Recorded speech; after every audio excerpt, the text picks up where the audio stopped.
Hey class, yesterday in um in the live stream I was having questions about the backdrop inside of Cinema 4D, and um the I was having an issue creating a backdrop for you guys, but I wanted to show you how to create a backdrop in a couple different ways, and also to let you know that because I was having trouble when I would type in studio actually finding this backdrop here in the node operator. And that is because I had to run an update on my Cinema 4D. So if you're running into the same issue here, just check inside of your Maxon app. And if it says update, you will want to update that, and it updates everything along with it. And so once I did that, I was able to grab this this studio backdrop. You guys don't want to use this one at the moment because this one is meant to work with the Redshift renderer, and we aren't doing that in class right now. So make sure that I know the video online shows the other one, but make sure you're picking this one. And so you can just click and drag that into your scene. And the nice thing about this one, right? If I zoom out here, moving around, let me kind of shut that down real quick. But the nice thing about this is it's editable. So if I'm over here in the corner and I can extend the width of it, I can extend the height of my backdrop. I can extend how far out it goes. But the cool thing is, so the depth is, opposite of that. The extension, you can make it a little deeper if you have your objects already placed in the scene. Um, you can change the rounding on it. So if you wanted a hard edge versus a nice smooth, very rounded edge. Um, there is also like an option to tilt the back.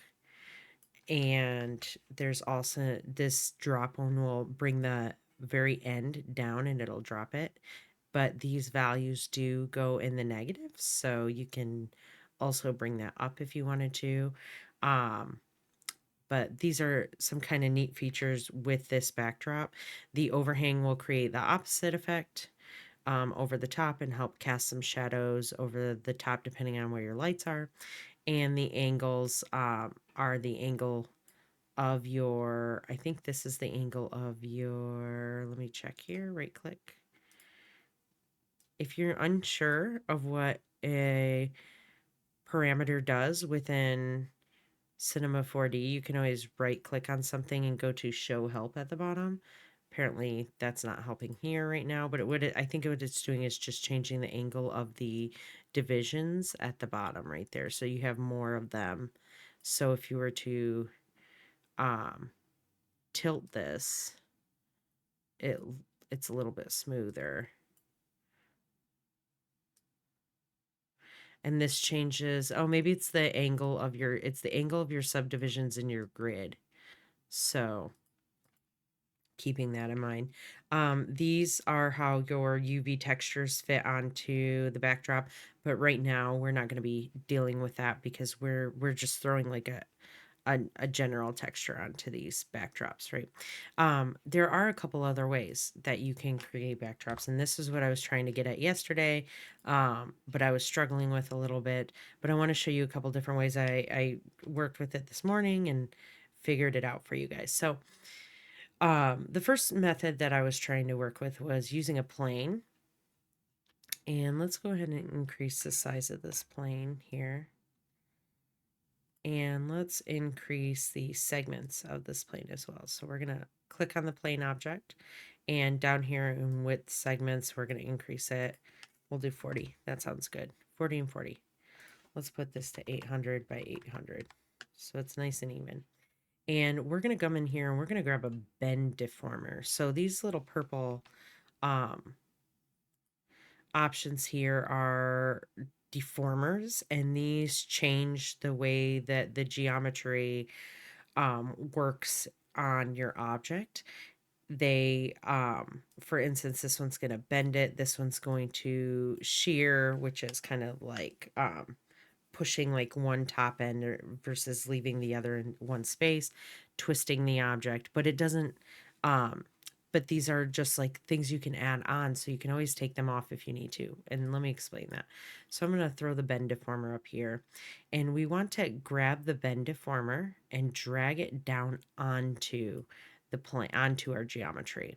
And you'll notice that that it is on the geometry when you see this little um line here, and it goes right to the bend deformer, and the bend deformer is kind of indented in, right? It's showing that, hey, this, we've put this deformer onto this plane.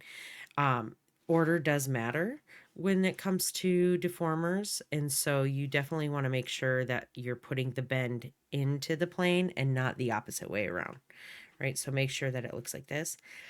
And so right now, this box here is the deformer uh, on our object, right? This little orange box here. And if you don't see these lines on your object, what you can do is you can come up to display, and if yours kind of looks like that, you can just go to garage shading with the lines, and it'll bring this grid up for you to see. Now I want to select the bend object here, and I'm going to start to change the strength on here so we can see now what kind of happens. If I move around my scene here, you can see that that box begins to bend, right? Now, it's not doing what we want to exactly on the plane. We don't want it to tilt the plane. We want it to bend the plane. And so what we have to do here is we have to change the angle of the deformer, and then we have to rotate the deformer to that angle, right? So I'm going to put 90 in as a strength, and then I'm going to change the angle of the deformer to 90 degrees, right? And so that's going to turn that around. I don't think that really, let me see if that even matters. Let's just try and rotate the deformer. So I'm going to hit R on my keyboard when selected on the bend deformer there. And I'm just going to grab this Z coordinate, and I'm going to start to bend it holding down shift. And I want to bend it actually not that way. Maybe that angle does matter. So let's go in here and type in 90 degrees. Just move around here. We're going to grab the X and we're going to start to bend. There we go. Holding down shift, we're going to bring that to 90. And it starts to look a little funny. It was looking a little funny at the top for a second, but as long as you're holding down shift, it will bend that appropriately. And you want to bring that back to 90 degrees. Where was that? There we go. And I don't think then this will really, it does matter here, but we can also start trying, let me try clicking through these to make sure. Okay, no. So we want to make sure that this is at 90 right there. This angle, I would just suggest doing that, and then we can, I think if you want to rotate the actual object, right, the actual backdrop itself, you want to select the plane. So making sure that you're selected on the correct object here matters as well. So you don't want to rotate the bend object again because we already rotated it 90 degrees. I want to click that plane object. And now if I rotate the plane, it rotates the entire backdrop here. And we can still increase the height, increase the width of this. If you want to increase the length of it, let me see here. Let me see if I hit T, will this work? You can increase the size like this as well.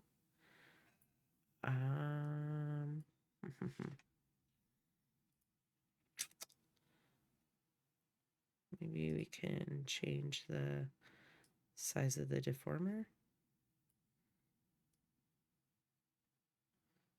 Changing the size of the deformer changes the angle, and kind of how many segments are here within your curve, right? The more segments, the smoother it looks, the less, let me show you guys what I mean here. The less choppy it looks when you add it, when you apply a texture onto it. So let me just kind of show you that. Let me throw a texture in here.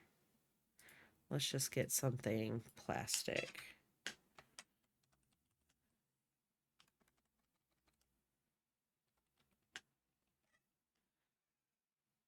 Not the model. We'll just grab this. And let's see, why is that black right now?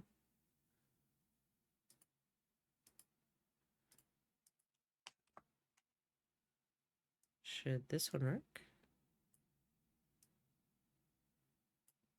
There we go.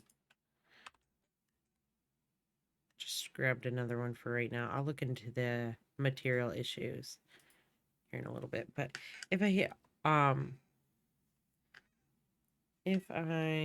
let's rotate this. Oh, we're frozen. 1 second. All right. Let's rotate this. And in here, we're going to hit Control R. Oh gosh, what's happening there?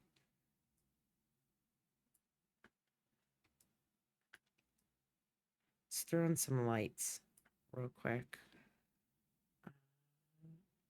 I'm working in the regular student license one. Okay, there's been changes since the update. So here are your lights. Let's add a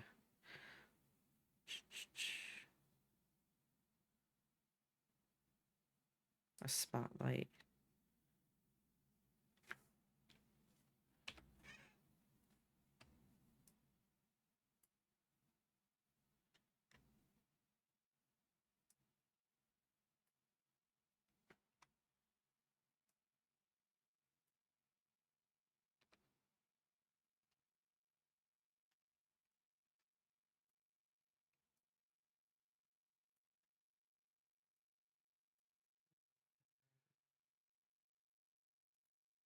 And the spotlight, the intensity is fine. Let me. Maybe this option. I'm not sure why I'm having these issues here. I've never had issues like that before. Let's try and create this a different way. It might have to do with my viewport settings. But that is a way you should be able to create it that way. And it should be showing up fine for you guys when you hit Control R to do like a viewport render. Actually, let me undo that. Let's look at it from this angle. Yeah, I'm not sure kind of what's happening there. Maybe it's just the material. I don't know. But you can move that bend deformer, right? It can be adjusted on there. Another way to do this is if I want to hide this real quick, this entire section, I can also create a backdrop out of a spline here. And this is always how I used to do it. How I remember doing it. I just had to figure out a couple things. So, first of all, what you want to do, let's reset.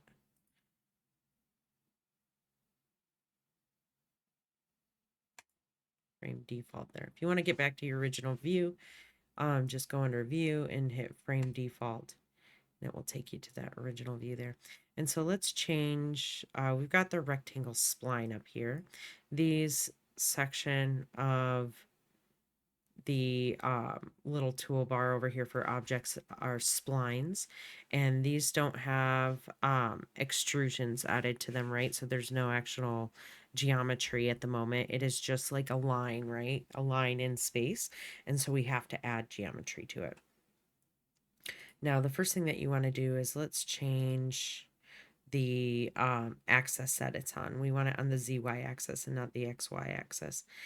And I am going to hit C on my keyboard when selected on that in order to put this into object or editable mode. And I'm going to select this point selection right up there, and I'm going to grab this upper left corner. And before I do anything, I want to right click on it and go to point order and set it as your first point, because what's going to happen when I remove this area here, I want it to remove this section here, and by default I think the set point is either this vertex or this one. So just to avoid having to rotate this, I set this upper left corner as the default vertex, right? And so then over here, this is what I was missing yesterday, is a closed spline section. You want to uncheck that box, and that's going to close. It's going to it's obviously going to not close that spline. It's going to open that up for us.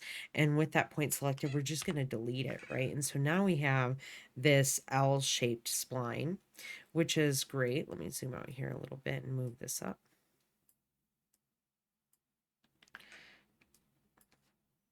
I think I'm having a little bit of issues with my computer. I'm not sure why this isn't working, but I'm not able to like move my viewport. I don't know what's happening with mine. Anyways, I'm going to select this bottom vertex in the bottom right corner, and I'm going to right click on this. This is very important to make sure you're doing it in this order first.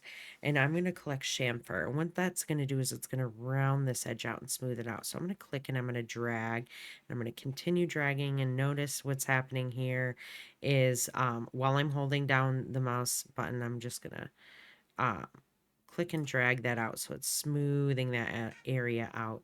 And you can always just hit apply over here and then manually type in your radius, which is also an option if you don't have this infinite ability to click and drag, right? Because it does it takes a while. It's very minute movements that it's making. So you can always just hit apply and manually type that in. And then what we want to do is we're going to come up here to uh, this area, and we're going to grab the extrude, and we're actually going to drop this order matter. This order also matters. We're going to drop the rectangle into the extrude. And so I'm going to just drop that in. Again, you're going to see that little line showing that rectangle there. And in order to make this longer, right, we'll just grab this extrude and we're going to increase the offset there. And that offset is what's going to make this a longer option. Now we can also grab this rectangle right here, and we can select, if you grab the selection tool, get out of that chamfer mode, and you grab the end here, and you can extrude that out as well. Same with up here, right? So you can change that option. Um, let's go back to that extrude, and I can increase that, and then I can also increase the subdivisions that are on here as well. So a couple different ways for you guys to create different backdrops here if you don't see that one studio option in there like I didn't see yesterday. And these should work with you, and then make sure you're using materials that do not have the um, Redshift renderer icon up in the upper left corner, because those ones we're not working with in class right now. So other than that, I hope you guys have a good day. If you have more questions, just let me know, and good luck. We're going to talk about the Rail and Surrow project tomorrow. So talk to you guys later. Bye.